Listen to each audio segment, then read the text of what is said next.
Hello and welcome to That British Homestead. Today I thought we'd take some of the ingredients that we are growing in our allotment and look at them in a new way. So I thought that'd be looking at is broad beans. All of these is podded broad beans, and I'm going to go ahead and make them into pesto, which I love pesto so much. So let's get First thing I need to do is I need to roast my garlic. So I'm going to go ahead and prepare that now. So here is a garlic that I harvested yesterday. It's a French variety. I don't know the name. Like I said, I've had these for years. So I'm going to go ahead and open this. So now what I'm going to do is peel all of these. These are much easier to peel when they are older. But obviously I've just harvested these. These are very fresh. They haven't even dried out yet. So I thought I'd go ahead and do that. And these are really easy to bake. I love to bake garlic. I don't know if you guys have it quite a bit. I'm just very, very pro garlic, as you know. I eat a lot of garlic. I could never be a vampire. I'd be safe from ever being attacked by one. We eat a lot of garlic and it has so many health benefits. It's really good for you. Obviously within moderation. I'd probably go way beyond that moderation. There we go, look at that. But yeah, we grow a lot of garlic, probably about 160 a year, which is quite a lot of garlic, some people say. I love garlic though, so it's nice to be able to use this whilst it's nice and fresh and so yummy and fragrant. And this is going to get more and more fragrant when we roast it. It's going to become really quite lovely.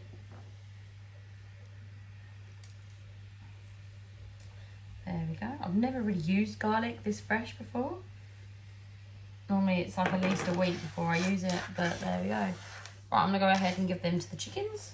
So I'm gonna pop them on some tin foil, right? And I'm gonna put in a drizzle of olive oil.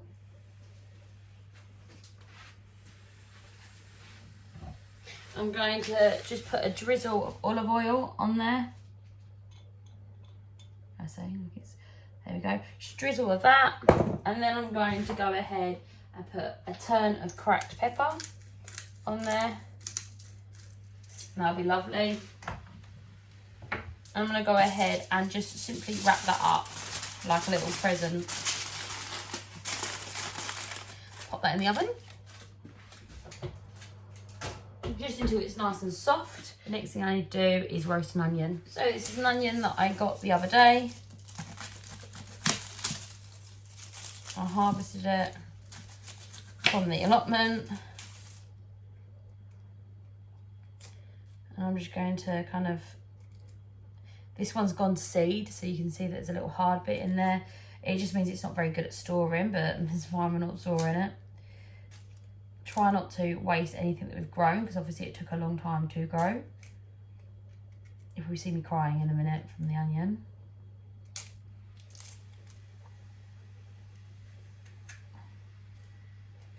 There's like a weirdness on the outside of the onion too, so I'm just gonna scrape that off. Right, done. So obviously you need chopping boards. Right, so chop the onion just in half. Remove the hard bit where it's gone to seed, but this is fine. Same treatment as before. Bosh, a little bit of olive oil. It could have been nice doing that together. Twist of this, a bit of black pepper, a bit of garlic powder would be nice, I think. Put garlic powder on everything. Ooh, nice. I'm gonna put some of this elephant garlic in there as well. Why not? Why not?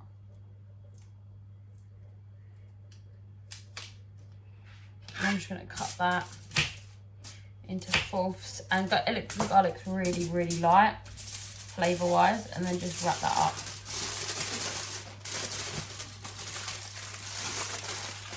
And then put that parcel in the oven. Okay, so like I said, these are just broad beans that have been stuck in a bag. I need 300 grams for the pesto, so I'm gonna go ahead and decant them into here. And I'm gonna boil them, and then I'm going to go ahead and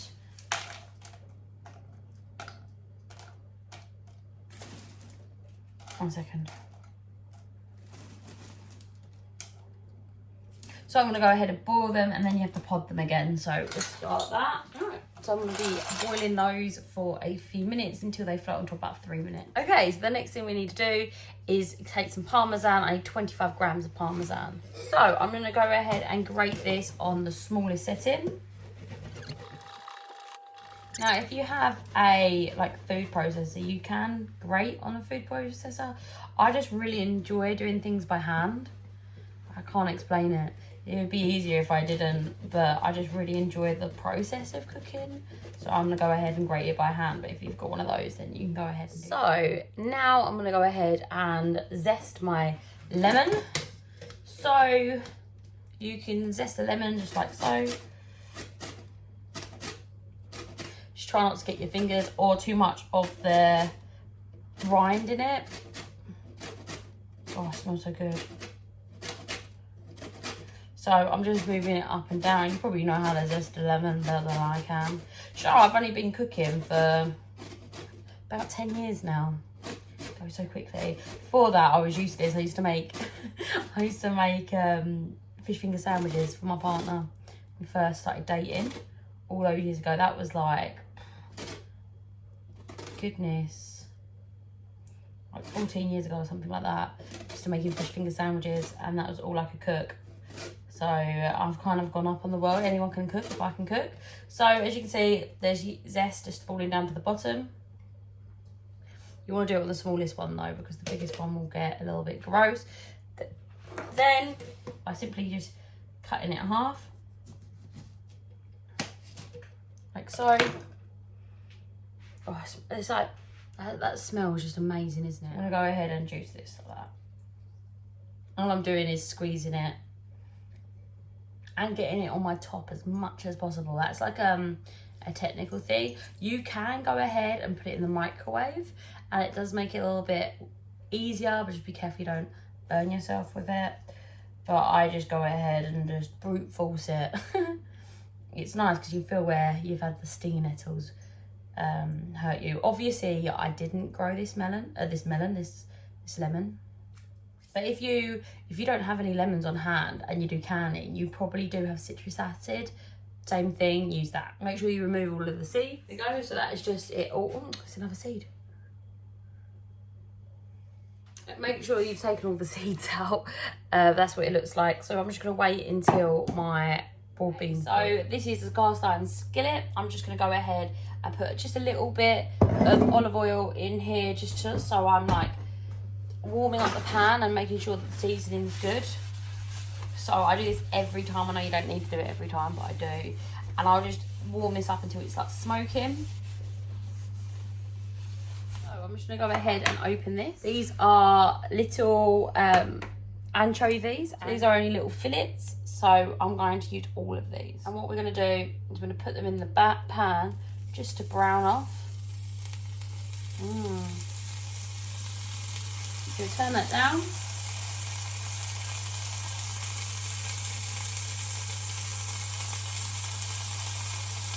I'm going to use the tried and tested method of using a fork on a cast iron skillet, spitting quite a lot. So just making sure that it browns off nicely, because this is getting all the flavour in there. Smelling great.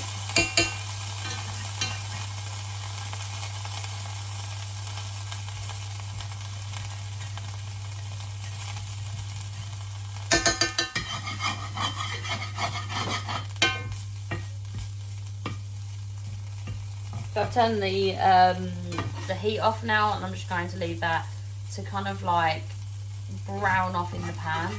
It smells fantastic.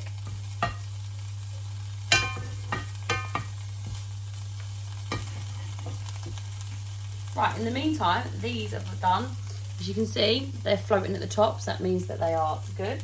Let's go. Okay.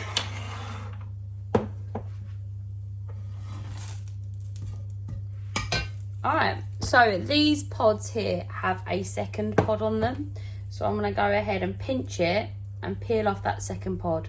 okay, leaving the green bean on the inside. So that's what I'm going to go ahead and do. I'm going to go ahead and put the bean in there. So I have got quite a few to do. It's exciting stuff, isn't it? So this is one of the issues with broad beans that people don't like, because you've got to double pod them, and the outside pod is like quite starchy and quite difficult if you are eating it. It's a little bit chewy, so some people just dislike eating it like that. I don't mind. If I'm doing it as like a roasting nut, I will just go ahead and leave the pods on, and then people just pick them off as you're eating. I don't mind doing that. But if there's quite a few, then it is a little bit of a pain. But once they're cooked, they come off so easy. You just kind of pinch it with your nail. And I don't really have nails. I don't have like decorative nails or anything like that. So pretty much anyone can do this. And the green bean that is in the inside will just pop out, oops, and go everywhere.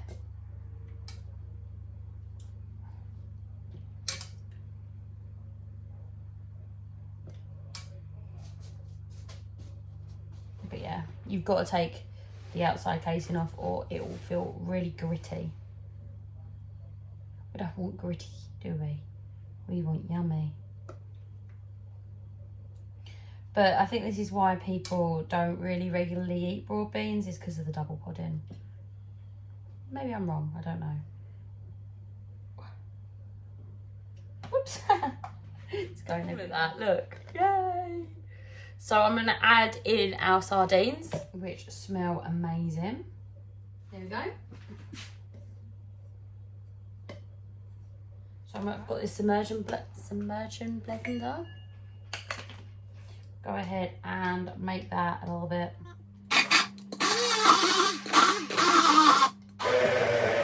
Smells so good.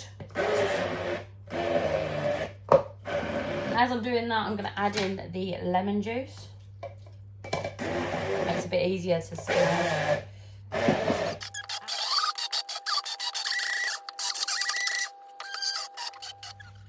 Add in about a tablespoon of water. Right, then what I'm going to do is mix in this cheese.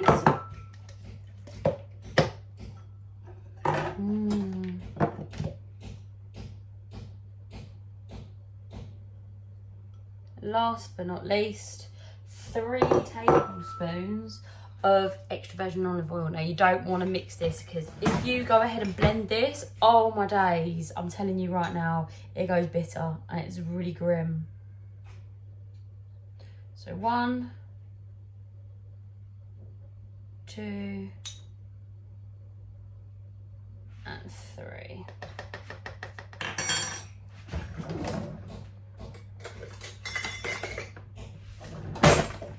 Now go ahead and mix that by hand now. You don't want to over mix it now, because if you over mix it, it goes super bitter. Then I'm just going to add in some mashed garlic that I have roasted. Oh my god, the smell of this is amazing. Absolutely amazing.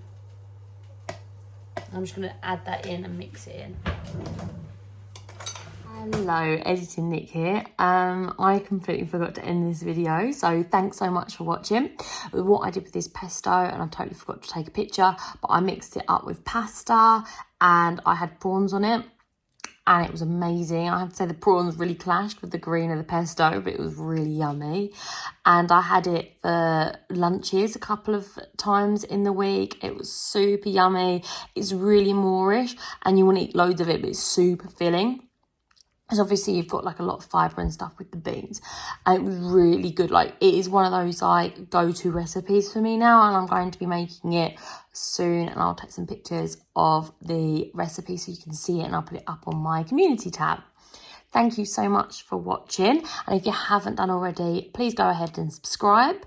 And yeah, drop us a comment if you've got any other broad bean recipes that you'd like me to try. And I'll see you next time. Bye-bye.